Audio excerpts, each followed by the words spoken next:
Magandang araw po sa ating lahat at muli ay welcome po sa ating pag-aaral ngayon. Pero bago po tayo mag-aaral, kung ngayon ka pa lang po napadpad dito sa aking channel, please subscribe to my channel, Mark Maison Channel. Paki-like at paki-share na rin po. Maraming salamat po. Ang atin pong pag-aaralan ngayon ay ang pandiwa. So ano nga ba ang pandiwa?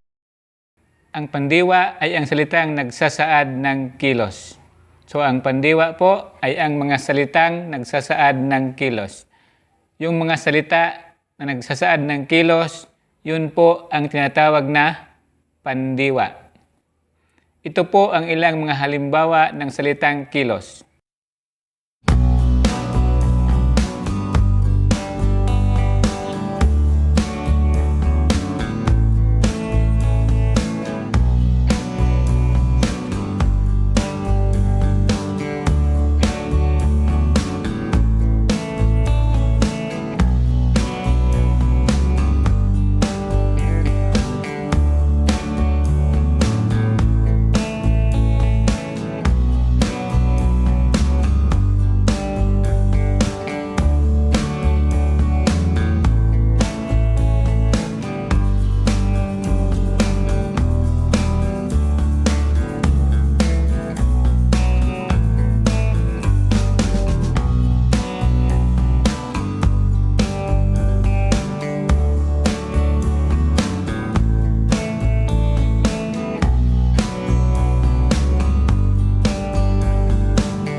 Yan po ang ilang halimbawa ng salitang kilos. Sana po ay nag-enjoy kayo sa panunood at sana po ay inyong naintindihan kung ano po ang mga salitang kilos. Now let's continue. Ang pandiwa po ay maaaring banghayin sa tatlong aspekto. Unang aspekto ay yung aspektong pangnagdaan. Ang aspektong pangnagdaan ay nagsasaad ng kilos na naganap na o natapos na. Ang salitang ugat ay ginagamitan ng mga panlaping nag, in, naki, at iba pa. Halimbawa ng salitang ugat na alay. Ang alay ay magiging nag-alay. Nilagyan po natin ng unlaping nag ang salitang ugat na alay, kaya naging nag-alay. Iba pang halimbawa ay ang salitang ugat na hukay. Ang salitang ugat na hukay ay magiging humukay kung ito ay nasa aspektong pangnagdaan. Lagyan lang po natin ng panlaping sa gitna ng litrang H at sa yo o sa gitna ng pantig na ho upang maging humukay. Iba pang halimbawa ng aspektong pangnagdaan ay ang salitang ugat na tipon. Upang ang salitang ugat na tipon ay nasa aspektong pangnagdaan, lagyan po natin ng panlaping in sa gitna ng unang pantig na T. Kaya ang salitang ugat na tipon ay magiging tinipon. So ganun po ang aspektong pangnagdaan. Ang pangalawang aspekto po ay ang aspektong pangkasalukuyan. Ang aspektong pangkasalukuyan ay nagsasaad ng kilos na naumpisahan na at patuloy pang ginagawa. Ginagamitan ng panlapi at inuulit ang unang pantig ng salitang ugat. Ulitin po natin. Sa aspektong pangkasalukuyan, ang salitang ugat ay lalagyan natin ng panlapi na pina, in, nang, ipina, at nag. At ang unang pantig sa salitang ugat ay kailangang uulitin. Halimbawa po ng salitang ugat ay yung buhay. Ang salitang ugat na buhay, para maging nasa aspektong pangkasalukuyan, atin pong uulitin ang unang pantig sa buhay na bu. Kaya magiging bubuhay. Ang salitang ugat na buhay, ang unang pantig po ay bo. Atin pong uulitin ang unang pantig na bo, kaya magiging bubuhay. At pagkatapos nating uulitin ang unang pantig ng salitang ugat, ay lagyan po natin ng panlaping na. Kaya magiging nabubuhay. Ang salitang ugat na buhay ay magiging nabubuhay. At ang salitang nabubuhay ay nasa aspektong pangkasalukuyan. Iba pang halimbawang salitang ugat ay yung salitang ikot. Ang salitang ikot, ang unang pantig po ay yung e. Kaya atin pong uulitin ang unang pantig ng salitang ugat na e, kaya magiging iikot. Para po ito ay nasa aspektong pangkasalukuyan, atin pong lagyan ng panlaping pina. Kaya ito ay magiging pina-iikot. So ganun po ang aspektong pangkasalukuyan. Sana po ay inyong nakuha. Ang pangatlong aspekto po ay ang aspektong panghinaharap.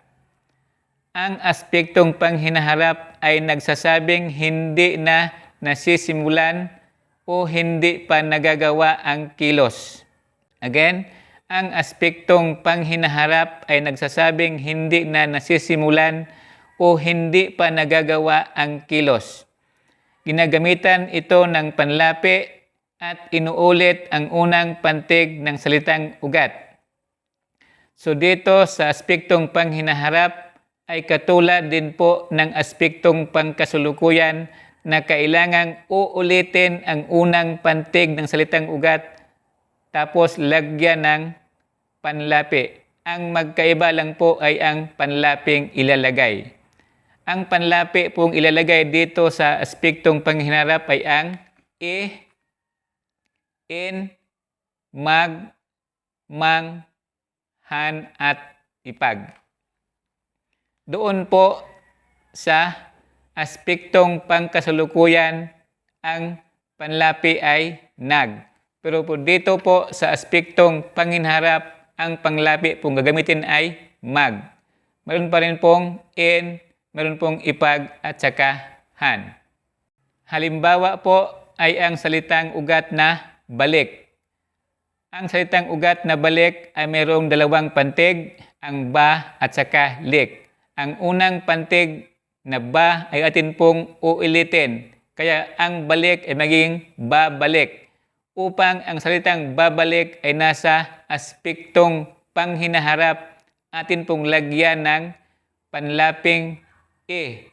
Kaya ang balik ay magiging ibabalik. Ang salitang ibabalik ay nandun po sa aspektong panghinaharap. Iba pang halimbawang salitang ugat ay ang ulit. Ang salitang ulit ay kailangan pong ating ulitin ang unang pantig na o. Kaya magiging uulit. Upang ang salitang uulit ay nasa aspektong panghinaharap, atin pong lagyan ng panlaping in. Atin pong ilagay bilang hulapi. Kaya magiging uulitin. Ang salitang uulit, ilagay po natin ang panlaping in bilang hulapi o nasa dulo. Kaya magiging uulitin. Ang salitang ugat na ulit ay magiging uulitin kung ito ay nasa aspektong panghinaharap. So ganun po ang tatlong aspekto ng pandiwa.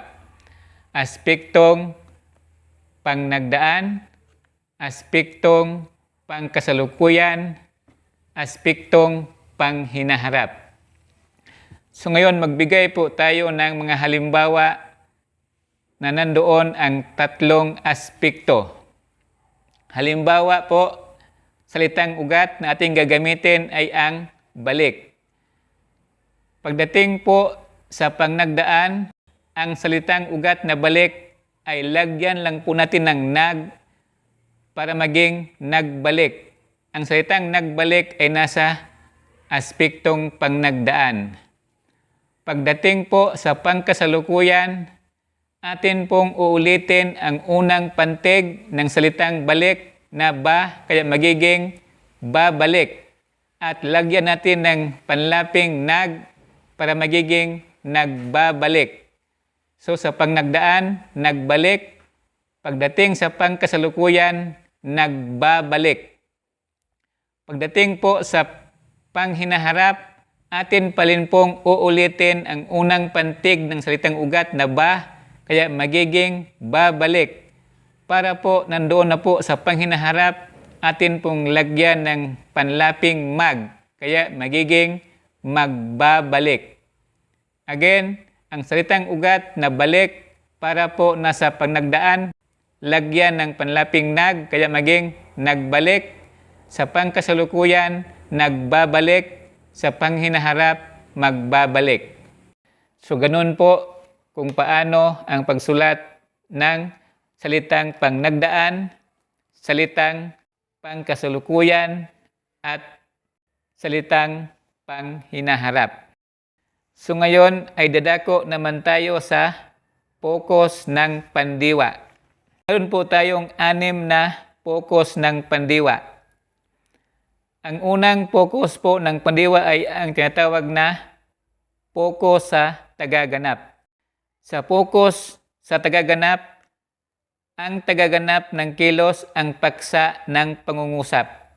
Ginagamit ang mga panlaping om, nag, mag, mang, maka at makapag. So ganoon po ang mga panlapi na ating gagamitin. Ito po ay ang om, nag, mag, mang, maka, at makapag. Tandaan po natin, sa focus na ito, ang tagaganap ng kilos ang paksa sa pangungusap.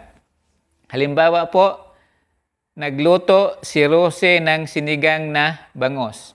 Ang pandiwa po ay nagluto. Ang ating pong paksa ay si Rose. Sino po ang nagluto ng bangos? Si Rose.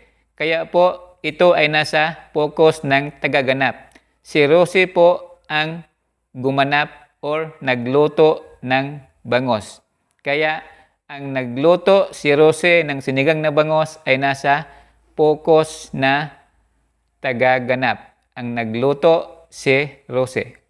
Iba pang halimbawa, tumawag si Maricris sa kanyang kaibigan. Sino po ang tumawag? Si Maricris. Kaya ang tumawag na si Maricris ay ang tagaganap ng kilos. Si Maricris po ang tumawag. So siya po ang tagaganap ng kilos. Kagaya po ng ating unang halimbawa, si Rose po ang nagluto ng bangos. So si Rose ang tagaganap ng kilos. So ganun po ang focus sa tagaganap. Pangalawang focus ay ang focus ng layon. Ang layon sa pangungusap ang paksa sa focus na ito. Ginagamit ang mga panlaping in, an, ma, ipa, at in. So ganun po ang focus sa layon. Ang layon po sa pangungusap ang paksa sa focus sa layon. Halimbawa po, barong Tagalog ang isinuot ng binata sa sayawan. So sino po ang nagsuot ng barong Tagalog? Ang binata po. So ano po ang isinuot ng binata? Barong Tagalog. Kaya barong Tagalog ang isinuot ng binata sa sayawan. Kaya ang barong Tagalog na isinuot ng bata, yun po ay ang focus sa layon. Ang pandiwa po ay isinuot. Ano po ang kanyang isinuot? Barong Tagalog. Kaya ito ay nasa poco sa layon. Tandaan po natin, ang ginamit ay salitang ang. Barong Tagalog ang isinuot ng binata sa sayawan. Kaya ano po ang isinuot ng binata? Barong Tagalog. So ganun po ang poco sa layon. Iba pang halimbawa ay tanawin ang iginuhit ng pintor. So dito, tanawin ang iginuhit ng pintor. So, ang ginamit ay ang salitang ang. Tanawin ang iginuhit ng pintor. Ano po ang iginuhit ng pintor? Tanawin. So, ito ay nasa focus ng layon. Tanawin ang iginuhit ng pintor. So, ano po ang iginuhit ng pintor? Tanawin. Ang salitang pandiwa dito ay iginuhit. So, ang iginuhit ay salitang kilos. So, ano ang iginuhit ng pintor? Tanawin. Sa unang halimbawa, ano ang isinuot ng binata? Barong Tagalog. So, ganun po ang focus sa layon or focus ng layon. Pangatlong focus ay ang focus sa tagatanggap. Sa focus na tagatanggap, ang tagatanggap ang magiging simuno o paksa ng pangungusap. Again, sa focus na tagatanggap, ang tagatanggap ang magiging simuno o paksa ng pangungusap. Ginagamit ang panlaping ipang, ipag sa salitang ugat. So again, focus sa tagatanggap. Sa focus na tagatanggap, ang tagatanggap ang magiging simuno o paksa ng pangungusap. Ang tagatanggap ng kilos ang magiging paksa sa pangungusap, sa focus na ito. Halimbawa po, ipinitas niya si Bilya ng sariwang bulaklak. Ang salitang kilos ay ang ipinitas. Ang ginamit na pandiwa ay ipinitas. Sino po ang pumitas? Niya. Sino po ang tagatanggap ng ipinitas? Sino po ang tagatanggap ng pinitas na sariwang bulaklak? Si Bilya. So ang paksa ay si Bilya. Si Bilya po ang tagatanggap o siya po ang paksa at tagatanggap ng salitang kilos. Ipinitas niya si Bilya ng sariwang bulaklak. Meron pong pumitas ng bulaklak para kay Bilya. Ipinitas niya si Bilya ng sariwang bulaklak. So merong pumitas ng bulaklak. So merong pumitas ng sariwang bulaklak para kay Bilya. So Bilya ang tagatanggap ng kilos. Merong iba na kumilos yung pumitas tapos tinanggap ni Bilya. So si Bilya ang tagatanggap ng kilos. Iba pang halimbawa, ipinaglinis na kita ng iyong kwarto. So, ipinaglinis na kita. Ang pandiwa pong ginamit ay ipinaglinis. Ang tagatanggap po ay yung kita. Ipinaglinis na kita ng iyong kwarto. Meron pong naglinis ng kanyang kwarto. Kaya, ipinaglinis na kita ng iyong kwarto. So, meron pong ibang naglinis sa kanyang kwarto.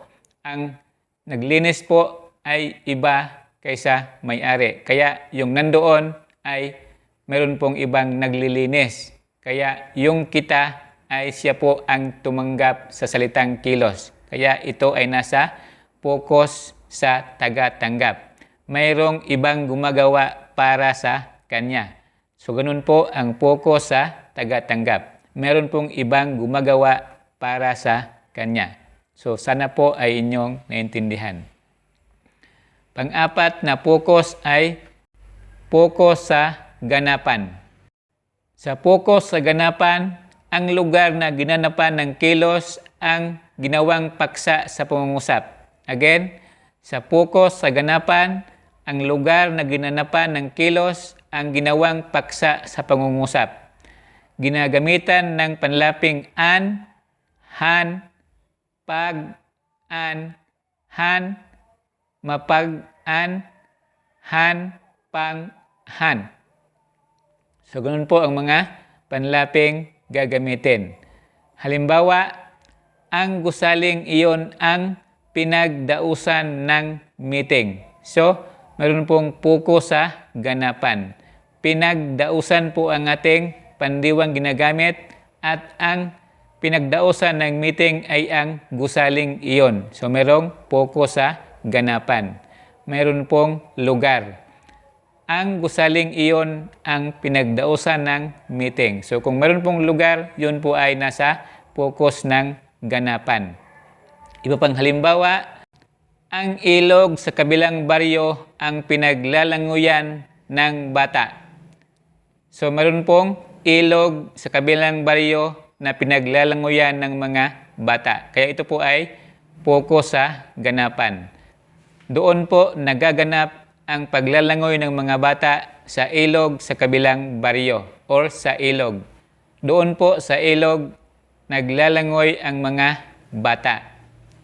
So meron pong lugar na ilog na kanilang pinaglalangoyan. Kaya ito ay nasa focus sa ganapan. Sa unang ating halimbawa, meron pong gusali na doon pinagdadaos ang meeting. So meron pong lugar. Kaya ito ay nasa focus sa ganapan. So, ganun po. So, next ay ang focus sa gamit. Sa focus na ito, ang gamit o kasangkapan ng bagay na ginagamit ang paksa ng pangungusap. Again, focus sa gamit. Sa focus na ito, ang gamit o kasangkapan ng bagay na ginagamit ang paksa sa pangungusap. So, ang kasangkapan o ang bagay na ginagamit ay ang paksa sa pangungusap. Ginagamit ang mga panlaping pag, ipam, ipan, at ipang. So, ganun po ang mga panlaping gagamitin. Again, sa focus sa gamit, ang mga gamit o kasangkapan ang paksa sa pangungusap or ang mga gamit o kasangkapang bagay na ginagamit ang paksa sa pangungusap. Halimbawa po, kalawanging gunting ang ipinagupit sa papel. So, ano po ang ipinagupit sa papel? Yun po ay ang kalawanging gunting. So, ang ginamit po sa paggupit sa papel ay ang kalawanging gunting. Kaya ito ay nasa focus sa gamit. Mayroon pong kalawanging gunting na ginamit sa paggupit sa papel. So, ganun po. Iba pa pong halimbawa ay ang matalas na kutsilyo ang ipinambutas sa alkansya. So, yung kanyang alkansya po ay kanyang binutasan. Ano po ang kanyang ginamit sa pagbutas ng kanyang alkansya? Matalas na kutsilyo. So, focus sa gamit. Gumamit po siya ng matalas na kutsilyo para po ipambutas sa kanyang alkansya. Tulad ng unang halimbawa, gumamit po siya ng kalawanging gunting para ipanggupit sa papel. Dito sa pangalawa, gumamit po siya ng matalas na kutsilyo para ipambutas sa kanyang alkansya. Kaya ito ay nasa focus sa gamit. So, ganun po ang focus sa gamit. Next, focus is focus sa sanhi. Sa focus na sanhi, ang dahilan ng kilos ay magiging paksa. So again, sa focus sa sanhi, sa focus na ito, ang dahilan ng kilos ay magiging paksa. Ginagamit ang mga panlaping ika, ikapang, at ikana. So ganoon po ang mga panlaping gagamitin. Sa focus na ito, sa focus na sanhi, ang dahilan ng kilos ang magiging paksa. Halimbawa, aksidente sa kotse ang ikinasawi ng binata. So yung binata po ay nasawi. Ano po ang sanhi ng kanyang pagkasawi? Aksidente po sa kotse. Kaya ito ay nasa focus sa sanhi. Meron pong sanhi sa kanyang pagkasawi. Meron pong sanhi ang pagkasawi ng binata dahil po sa pagka-aksidente sa kotse. aksidente sa kotse ang ikinasawi ng binata. Iba pang halimbawa, pagiging matapat ang ikatuwa ng guro sa mag-aaral. So yun pong guro ay natuwa sa kanyang mag-aaral. Ano po ang dahilan kung bakit natuwa ang guro sa kanyang mag-aaral? Yun pong pagiging matapat. So, ang sanhi po kung bakit natuwa ang guro sa kanyang mag-aaral ay ang pagiging matapat. So, ito po ay nasa focus sa sanhi. Pagiging matapat ang ikatuwa ng guro sa mag-aaral. So, ang sanhi po ng kanyang pagkatuwa o ang sanhi po ng pagkatuwa ng guro sa kanyang mag-aaral ay ang pagiging matapat ng kanyang mag-aaral. So, ganun po ang mga focus ng pandiwa. Sana po ay inyong naintindihan. Sana po ay meron kayong natutunan. Sa ngayon po, hanggang dito na lang muna tayo. Kung meron po kayong katanungan sa topic na ito, paki-comment na lang po sa comment section at tiyak na ating pag-uusapan. Again, huwag niyo pong kalimutang mag-subscribe sa aking channel at kung nagustuhan niyo po ang video na ito, paki-like naman po at paki-share. Maraming salamat po sa inyong panunood at pakikinig. God bless and have a nice day.